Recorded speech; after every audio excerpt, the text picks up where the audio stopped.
আজকে তোমাদেরকে দেখাবো গরিবের আলুর নাস্তা। বাসায় কিছু নাই তাই আলু দিয়ে নাস্তা বানাইলাম।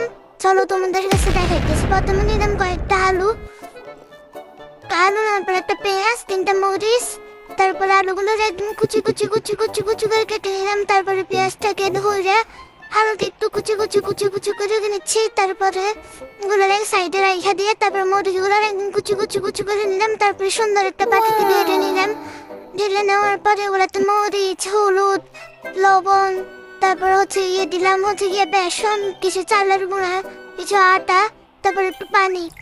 মানে গরিবের নাস্তা তো সবকিছু কমন জিনিস। তারপর হালকা একটু মেখে নিলাম। মেখে নেওয়ার পরে চুলা দিয়ে জ্বালাই নিলাম। আমাদের 20 টাকার চুলা, ওয়াও। তারপরে চুলাটা জ্বালাই হালকা একটু আগুনটা কমাই নিলাম। তারপরে দিয়ে দিলাম গপ গপ গপ গপ করে কিছু তেল। তারপরে তেলের মধ্যে তেল গরম হলে ধপ্পস করে ঢেলে দিব আমাদের সেই বিখ্যাত আলু মাখা। সেই আলু মাখাটা ঢেলে দিব একটা একটা করে আস্তে আস্তে দিয়ে দিলাম। আলুকে একটু সরি আরে বুঝলাম তো গেলাম ধুরু কুসু। প্রথম প্রথম বয়স দিতেছি তো এগুলাই। তারপরে এগুলো হালকা একটু উল্টে পাল্টে ভেজে নিলাম। ভেজে নিয়ে হালকা একটু লাল হওয়ার পরে এগুলাকে তুলে নিতেছি একটা একটা করে।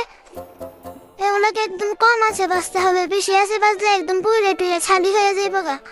এই জন্য একদম কম আছে বাঁচতে হবে। বেজে নেওয়ার পরে যে সে রেডি হয়ে গেল গরিবের নাস্তা। এক বালতি সস নিয়ে বসলাম। সেই হয়েছে সেই অস্থির।